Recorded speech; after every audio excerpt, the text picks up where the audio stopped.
आपकी शिक्षा और साहित्य से गहरी रुचि का मेल कैसे हुआ?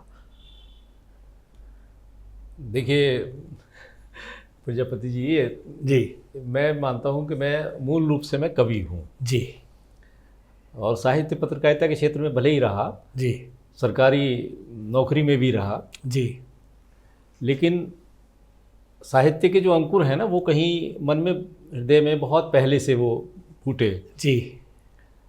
और विद्यार्थी में आप मानिए कि विद्यार्थी में रहा विज्ञान का।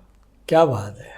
विज्ञान का विद्यार्थी रहा और पहले दो ही लाइनें होती थी, या तो आप इंजीनियर बन जाइए या डॉक्टर बन जाइए, बाकी और कोई समझाने वाला नहीं था, कोई कहने वाला नहीं था। जी जी जी जी। आप सोचिए 80 के दशक में, 80 के शुरुआत में की बात है कि जिस बहुत नामवर कॉलेज था जहाँ मैं पढ़ रहा था वहाँ पर MBA था और मुझे ऑफर भी दिया गया कि जो सीट है और आपका एडमिशन हो सकता है जी। ये क्या चीज़ होती तो उन्होंने बताया बिजनेस एडमिनिस्ट्रेशन मास्टर। मैंने कहा ये तो फालतू की चीज़ है, इनमें क्या मतलब है जी। जबकि उस समय के उस बैच के मेरे साथ के जो मित्र थे, चूँकि वहीं रहते थे हम लोग हॉस्टल में, जी जी तो जी। वो मतलब कोई भी यहाँ इंडिया में नहीं है, बड़ी बड़ी कंपनियों CEO और ये वो सब लोग हैं। तो चीज़ें थी, पहले सूचना नहीं थी जी, जानकारियाँ नहीं थी, प्रचार प्रसार नहीं था, आपको अपनी मर्जी से ही सब करना होता अपने नियरेस्ट में जो दिखता था हम वही कर लेते थे। मेरे पिता चूँकि शिक्षक थे और वो एक सरकारी विद्यालय में प्रधानाचार्य थे और मैं उनके साथ ही, मुझे साथ ले गए थे वो कि जिससे मेरी पढ़ाई का जो है बेहतर तरीके से उनके साथ ही ध्यान रख सकें। जी। तो हम लोग जिला मुरादाबाद के, अब तो अमरोहा जिला बन गया, JP नगर, तो उसमें आ गया है वो, रजबपुर जगह है, तो वहाँ पर उनकी पोस्टिंग थी।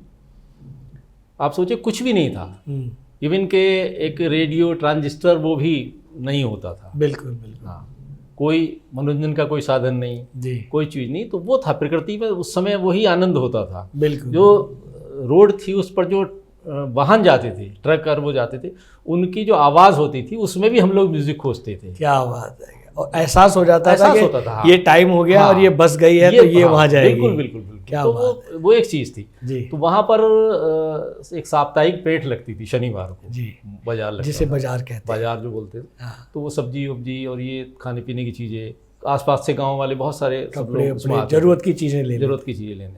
आप सोचिए कि उसका इंतज़ार रहता था कि उसमें घूम के आएंगे, और वहाँ जो है जलेबी और पकौड़ी की दुकानें लगती थी। उस समय वो बहुत बड़े अच्छे पकवान की गिनती में हुआ करते थे, बहुत अच्छे उसमें, और बहुत सस्ता होता था जी।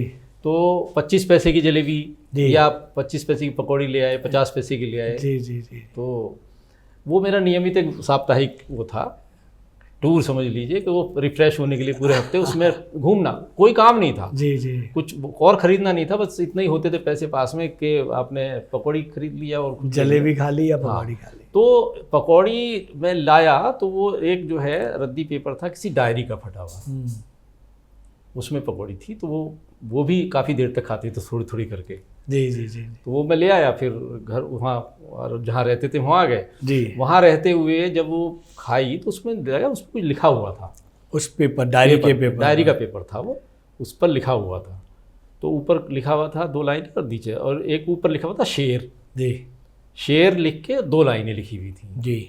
तो वो लाइनें थी, अगर तुम तैश में आकर मेरा खत फाड़ भी डालो, तुम्हारे पांव चूमेंगे मेरी तहरीर के टुकड़े। वाह वाह वाह वाह। मैंने पढ़ा उसको और ये लगा कि ये इस तरह से 2 लाइन जो होती है उसको शेर कहते हैं। जी जी। ये और बहुत अच्छी लगी। और उसके बाद से अगले 8-10 साल तक जितने भी मैं ख़त लिखता था, उस समय पत्रों का ज़माना था, पत्र लिखे जाते थे, तो उसमें आखिर में ये 2 लाइन जरूर लिखता था। क्या बात है। कि अगर तुम तैश में, भले ही वो अम्मा को लिखे, पिताजी तक को ये लिख देते थे। उस समय ये नहीं था कि ये किसको लिखना है, क्या है। 1-2 लाइनें उसमें नीचे की तरफ लिखी हुई थी, खोई हुई चीज़ अगर मिल भी जाए तब भी रहता है डर सा कि कहीं फिर ना खो जाए। वाह।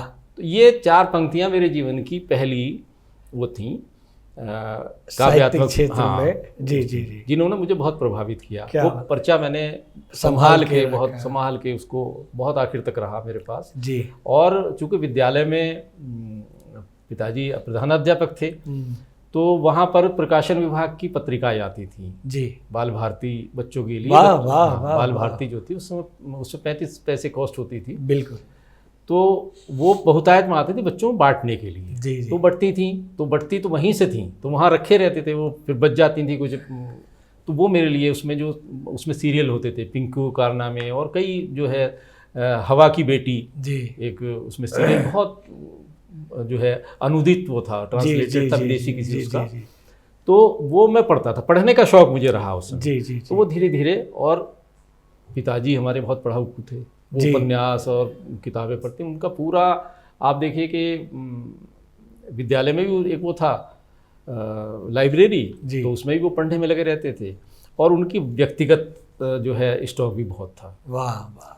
तो वहाँ से मैंने पढ़ा, और हम लोग चूँकि बिजनौर के मूलतः उस समय रहने वाले झालू के, तो वहाँ से ट्रेन से ही हम लोग जाते थे, घर भी आते थे और जाते थे। जी, तो बीच में एक जंक्शन पड़ता था गजरौला, तो वहाँ एच व्हीलर जो बुक स्टॉल होती थी, जी जी जी, रात में पहुँचते थे। तो वहाँ से पराग और नंदन जैसी चंपक ये पत्रिकाएं चलती थी। जी, तो उसका मतलब कभी कभी इतना उदासी हो जाती थी कि मैं गया और उसने बताया नहीं, नया अंक नए महीने का अभी नहीं आया, हम इतनी दूर से जा रहे हैं, इतनी दूर से आए, और फिर पता है कि 1 महीने बाद हमें आना होगा। हर महीने जाना होता था, और फिर उनको पूरी तरह से पढ़ना, उनके पात्रों से जो बच्चों कहानियाँ थी उनसे ऐसे जुड़ जाते थे। मुझे उस समय ये चलचित्र दिमाग में चलता रहता था। मुझे एक चीज़ समझ में नहीं आई थी, मैं सब चीज़ें पढ़ता था, मैंने आपको बताया मैं पूरा पढ़ता हूँ, उसमें ये नहीं कि ये छोड़ दिया। तो उस समय पराग के संपादक थे कन्हैयालाल नंदन जी, और नंदन के थे जयप्रकाश भारती जी। तो मुझे इस बात पे बड़ा अचंभा होता था कि पराग के तो हैं नंदन जी, जब पत्रिका का नाम पराग है तो इनका नाम जो है कन्हैयालाल नंदन क्यों है? जी जी जी। और नंदन पत्रिका के जयप्रकाश भारती। वाह। ये फिर पिताजी ने एक बार समझाया कि ये जो है नंदन है ये इनका उपनाम है। तो वही उपनाम क्या होता? तो उन्होंने बताया कि ये जो साहित्यकार हैं, कवि, लेखक होते हैं, ये एक उपनाम लिख देते हैं जिससे उस नाम से उनको जाना जाए और उस नाम से वो कुछ जो साहित्य रचना करते हैं वो लिखते हैं। जी, उस तरह से बहुत अच्छी। तब उपनाम का जो कॉन्सेप्ट है मेरे दिमाग में आया और मैंने सोचा क्या उपनाम रखूं।